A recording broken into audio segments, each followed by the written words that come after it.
If you have a smart speaker, you have access to the entire world of NPR and St. Louis Public Radio. All the latest news and all the captivating stories. Activate our voices with yours by telling your smart speaker to play St. Louis Public Radio. From St. Louis Public Radio. This is Politically Speaking. The newly formed and announced Missouri Latino Caucus is the first of its kind in the state and consists of both elected and non-elected members, with some of its goals focused on policy, voter registration, and party building. On this episode of Politically Speaking, we talk with Missouri House Representative Robert Sauls, a member of the caucus, about its creation and his hopes for its success. We also talk with him about the upcoming 2022 general session, the must-accomplish task of redistricting, and what he believes the legislature will or won't accomplish. Let's hit the music. This is the Politically Speaking podcast, the definitive show about Missouri politics. We have to talk about things that matter to people. I've tried to bring that same aggressive, iconoclast style with me to the United States Senate. I think my district is a model for the state. We put Missourians first. You just kind of have to find the common ground with people. I believe that this district deserves someone who represents their values. After I came back to St. Louis, I started thinking that I could have a bigger role on the change that I wanted to make.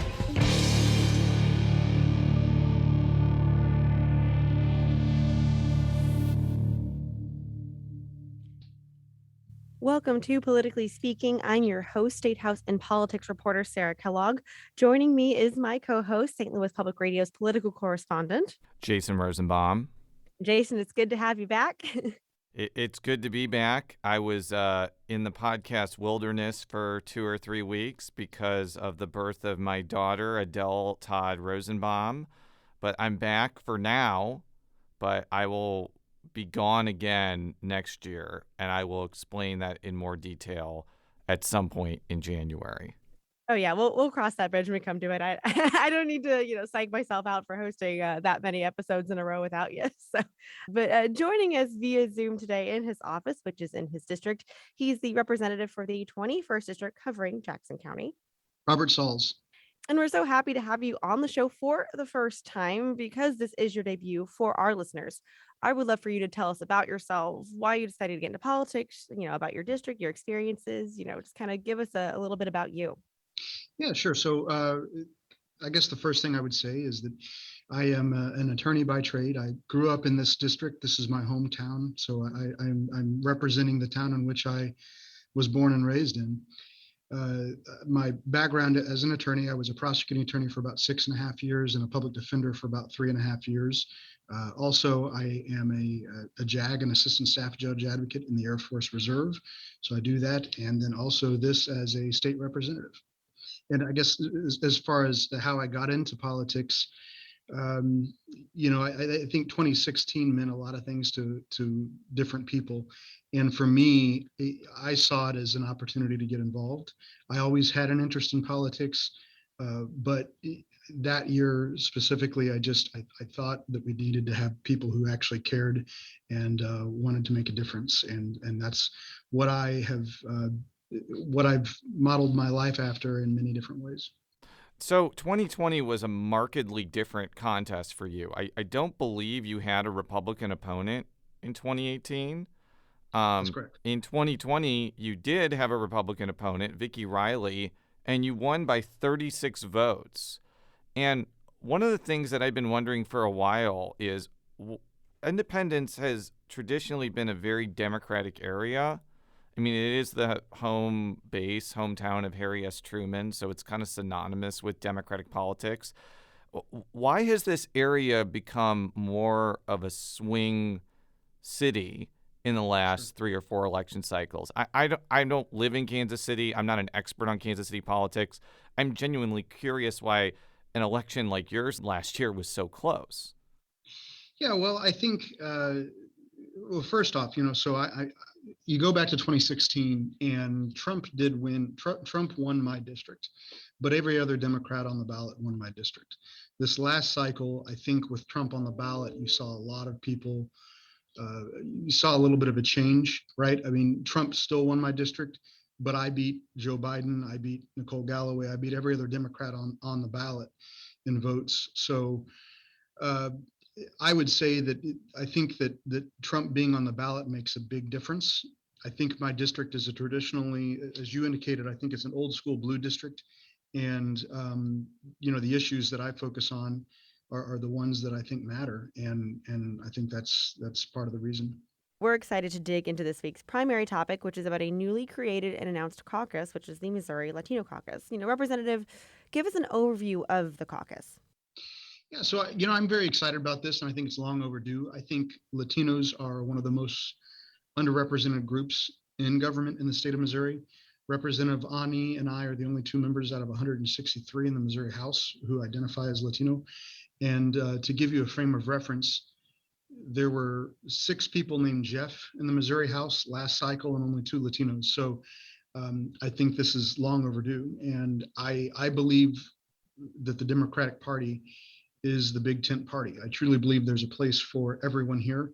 And I think this is just another way to help illustrate that. When was this idea initially thought of? Kind of what was the process of becoming a part of it? Yeah, so I had the hope to bring one to the Missouri House because I think that's equally important. But unfortunately, there aren't enough members to create a caucus in the Missouri House. So this was I had a conversation with Manny Arbaca, who is one of the founders of this, and we discussed this process, and he talked to some other folks, and I think he got the ball rolling on his side. And what are some of the goals of the caucus? How does it plan to achieve said goals? I think that some of the goals are to prioritize empowering the voices of all Latinos throughout the state, and to advocate for more just and humane treatment for Latino children, families, workers, and to share the values of our collective cultures, customs, and traditions. And this is the first Latino caucus created in the state. Why do you feel that it was needed, and why do you believe it took so long to form a caucus like this? Well, I believe it's needed because I think many people don't know about the large Latino population within our state. And like I mentioned, we're just underrepresented in Missouri politics and Missouri government. And I think it's needed because for a multitude of reasons. One of those is I think you want to see people in politics who have similar backgrounds as you do, and perhaps maybe look and sound like you. And I think everybody wants that, regardless of what your background is. I think it's important because everyone deserves a voice, and we hope that this caucus will be that voice for many underrepresented people within the state. And do you think that this will open the doors for other minority caucuses? Why or why not? I think that it certainly can, and I think as for why, I think it's just one of those things. Like I said, I think the Democratic Party is the big tent party, and I think this is just what we should be doing. We should be looking to groups and make sure that everybody has a seat at the table and everybody has a voice. And that's, to be honest, it's one of the reasons I got into politics. I think that my mom was a single mom, and I grew up as basically in a 1-bedroom house, and my mom always kind of taught me that I should speak up for those who don't have a voice. It's part of why I became an attorney, and it's part of why I got into politics. And I think this is just one of those things. Being able to know that you have a voice, being able to know that your voice is being heard. I think that's part of why this is so important.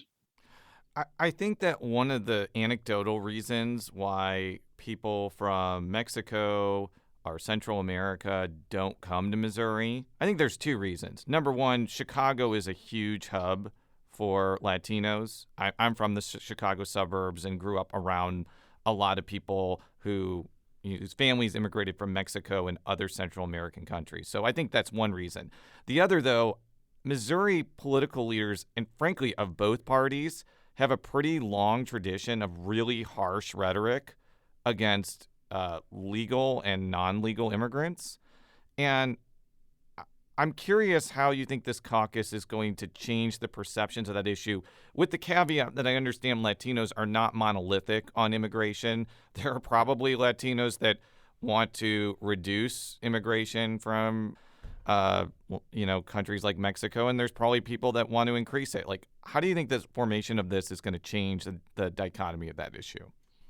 Well, and I think you hit a really important point, and that is that these, well, first off, there are, Latinos have various opinions on various issues, to include immigration. You're exactly right. Some Latinos are for stricter immigration, while some are not.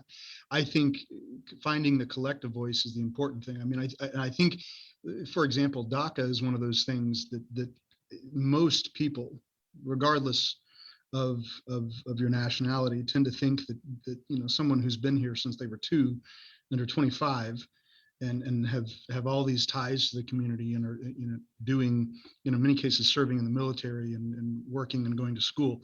I mean, to just throw them back to a country they've never known is in many instances cruel. And I think it's finding the commonality that everybody has, finding a collective voice on issues. And I think that's one, for example, where I think you'd get that. When I mentioned both parties, it may just seem like I'm playing whataboutism or both siderisms here, but the fact remains, in 2016, the Democrats nominated somebody for governor who wrote a immigration bill with Chris Kobach when he was a Republican, Chris Koster, and he never repudiated any of his views on immigration. And I just was talking pretty recently with former U.S. Senator Claire McCaskill, who in 2018 had an ad where it featured an endorsement from Border Patrol agents. It really seems like a lot of high-level Missouri Democrats are really fearful of being targeted by Republicans on this issue as quote-unquote soft on immigration. Do you think that the formation of this caucus may finesse how Democrats, especially high-level Democrats, talk about the issue of immigration?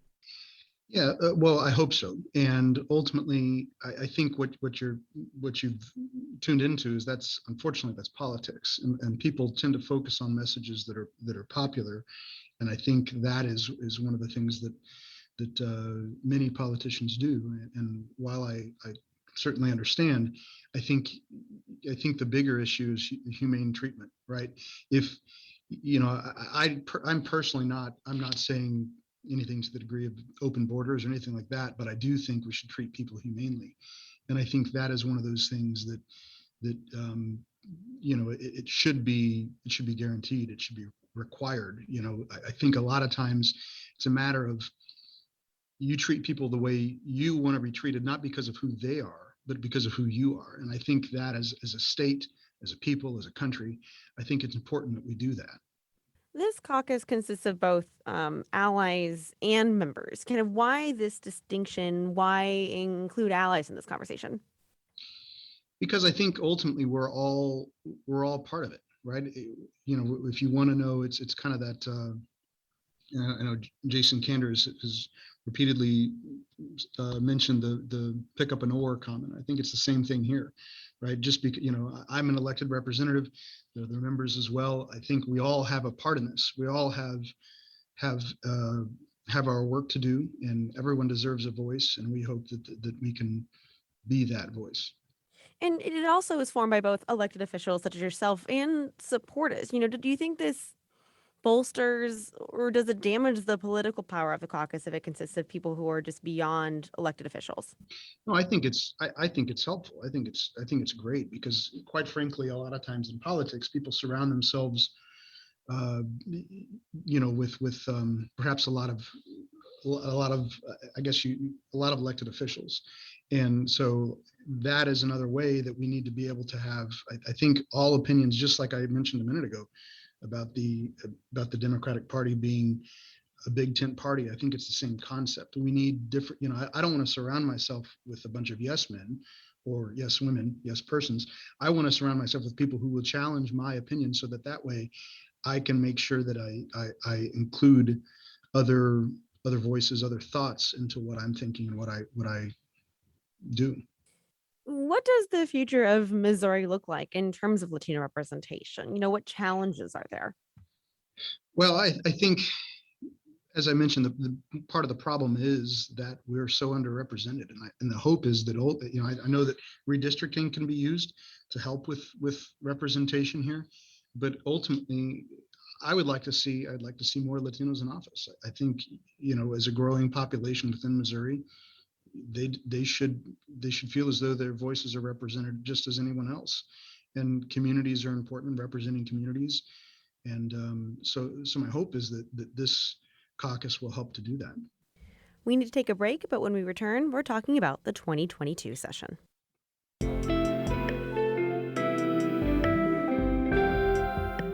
The Gateway brings you the day's news each weekday from around the St. Louis region and the state capitals in Jefferson City. Our schools are accredited. We don't need this bill. And Springfield. How many more years must pass before lawmakers see time is of the essence? I'm Abby Larico. Join me each weekday for The Gateway on the STLPR app or wherever you get podcasts.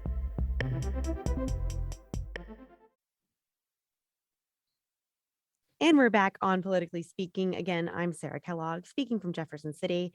And joining me in St. Louis is St. Louis Public Radio's political correspondent, Jason Rosenbaum, and our first-time guest joining us via Zoom in his office, Representative Robert Sauls. So, Representative Sauls, the general session is now only months away. What are some of your overall impressions on how this session is going to go? Well, it is an election year. So, so everything will go to HE double hockey stick again. It's probably, unfortunately, a lot of times in election year, that's what drives a lot of what's said, a lot of what's passed, and I think we'll probably likely start out of the gate with redistricting. I would anticipate that initiative petition reform will likely be up for modification, which I'm not a fan of. And I think those are two things that we'll probably look at least through on the House side. Well, let's talk about redistricting, which, as listeners of this show know, is like my favorite topic in the world. Just remind me again, are you in the 5th congressional district right now? Yes. Okay. Do you think that Republicans will spare the 5th congressional district from being turned into a GOP-leaning district, or do you think that national pressure that we're kind of hearing about on the Twitters, so to speak, will prompt the GOP to go after Emmanuel Cleaver? Well, I think the smart play is certainly not to do that, because as I think they've even expressed, splitting that up into some kind of wagon wheel approach will ultimately potentially make his seat more difficult to attain. It will make other seats more in play, and those are things you certainly have to consider when you're drafting or when you're trying to make the maps. So ultimately, I think I've heard conversations on both sides of this, that they're going to, that they're not going to. I'm sure I'll find out just before you do, but I certainly hope that they, I think at the end of the day, they'll run into problems if they do. I think that the reason that this issue is coming up is we're seeing Illinois Democrats push through one of the most aggressive partisan gerrymanders maybe in the history of the country. And this comes around the same time that Democratic groups have spent millions of dollars over the last 2 election cycles, including here in Missouri, for Clean Missouri, to push for so-called fair redistricting. From a philosophical level, do you think that Illinois Democrats have made it harder for your party to argue for fairness when that is clearly not a concern to them, and they just want to maximize Democratic gains to make up for Republican gains in places like Texas, Ohio, and North Carolina? Yeah, I think that's an important point. And I think the important thing for everyone to remember here is that both parties are doing that. Republicans are doing it just like they're doing, as you mentioned, Texas. I think Arkansas, I think they've drawn it in such a way that there's not even one Democrat seat, or maybe, it's the reality is both parties are doing it. The irony is that the people don't want that. I don't think it's good. I don't like I think districts should be competitive. I think they should. You should have to draw districts in such a way that makes it so that, because the reality is, for example, you've got districts like the district right next to mine, really on either side are like the district to my west is like 80-20 Democrat. The district to my east is or just maybe one district over to my east is the other way around, 80% Republican. So maybe one district in between mine and that one. But the point is that, if you are, let's say you're a Democrat in that Republican seat, you can be upset with the way that your representative is handling things, the way they're voting. And as you've seen through, some representatives have just gotten rude to their constituents, and there's no recourse for that. I mean, I've seen some representatives handle people on Twitter in a way that I can't even fathom. And the recourse, it doesn't matter, because at the end of the day, that person can say, I'm going to run against you, I'm going to vote against you, I'm going to raise money against you. And that person, it doesn't really matter, because that person is that person's most likely going to win a primary because they've already got the name ID. And at the end of the day, the district is drawn so harshly that there's no chance that anyone other than that party is going to win. And I think it's bad for politics. I think it's bad for representation. And as far as, I guess, going back to the underlying question that you mentioned, I think, as I said, both parties are doing it. And the best thing that can happen is, I would say, is something at the national level that forces it. Because the reality is, Illinois has no incentive to.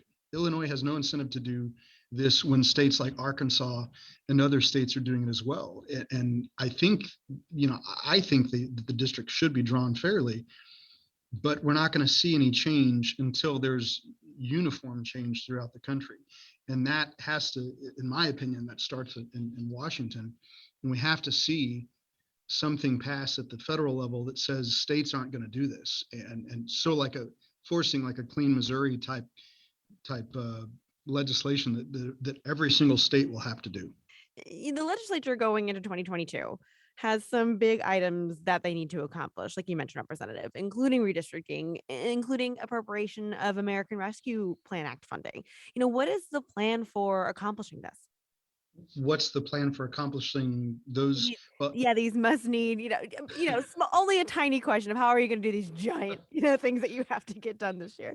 I would say one bite at a time, right? I think redistricting has to be addressed first. I mean, we're in a position where, filing is supposed to begin in February. The legislature begins in January, and we don't have maps done yet. And I wouldn't anticipate that they're going to be done by the 1st of January. I don't think, and it may be just barely in time, but this is going to be something that needs, right out of the gate, we have to focus on. We have to get it done, because the idea of having filing opening and not, you don't even know what your district is going to look like, which is just, it's ridiculous. So I think that will be, as I said, one bite at a time. First, we're going to deal with the redistricting part, and I think we have to. Do you think that gives kind of an advantage to incumbents of people with name recognition? Like maybe they would want to delay the process because they know their name's already out there? I think it could. I think ultimately it could, but that's not going to matter if somebody's in, if they, because as sometimes happens, sometimes representatives are drawn together. So you may have name ID, but you're now in with the seat where another representative has name ID. So, that's why these are so important. And they really ought to be, in my opinion, ought to be doing them quicker and faster, and we should have them done by now. So a colleague of yours, Representative Ashleani, said recently on the show, your fellow caucus member, between redistricting and representatives that are running for higher office, she doesn't see too much passing beyond that, in regards to policy. Do you kind of agree with that assessment that maybe less will get done this year because of these higher obstacles that we're starting off with? I think that ultimately, it is an election year, so there's likely going to be a lot of the same oldies, but classics are going to, I'm sure, appear.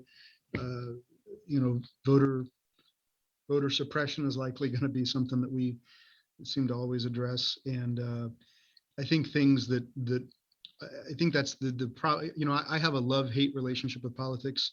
I absolutely love what it could be. I love the idea of people getting together and working together to try to better their communities, to try to better the lives of people. I think that's what politics is at its core, but unfortunately, it becomes something. It morphs into something else, and particularly within an election year, there are these, things.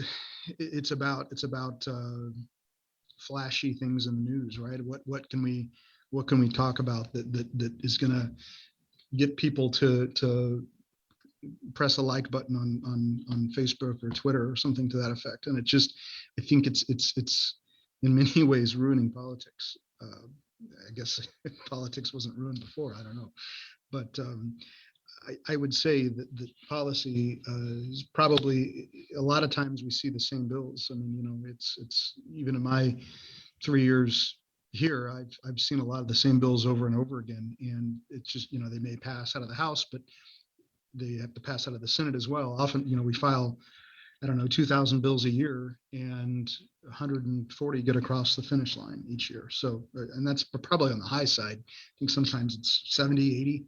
Yeah, I want to talk about election-related bills. One thing that was proposed last year was reinstituting Missouri's government-issue photo ID requirement, and also creating a no-excuse in-person absentee period where you could go to an election authority and cast your ballot without an excuse. If you've listened to this show, I have said all sorts of bad things about Missouri's excuse system. It's unenforceable. You can put down that you're out of town and not be out of town, and nothing's going to happen to you. It's a joke. I'm sorry, but it is. Do you think that would be something? I assume nobody in your caucus is going to vote for anything resembling a government-issued photo ID requirement, but would it at least be some sort of victory if you were able to essentially hammer away at the no-excuse system? Would that be an acceptable outcome for you? Yeah, I think that as anything, and oftentimes, and really what we should be doing as a body is we should be working together to work on issues problems that we have. And so I think that is an example like that would be something where you're both working together and working towards the same goal.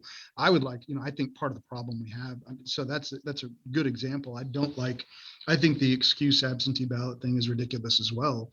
And I think, but also I think it should be easier to register to vote, and I think we should be making it easier for people to vote legally.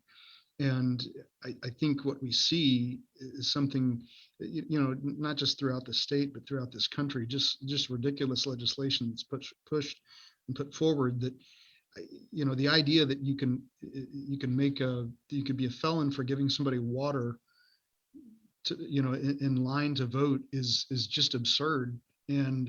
But that's what you get, right? That's what you get in this day and age. And I think that we should be working together to face some of these challenges. I think, going back to the voter ID part, I think that, constitutionally there is a problem. There has been a problem. This voter ID is passed. It's passed on the ballot. It's passed through the House and through the Senate.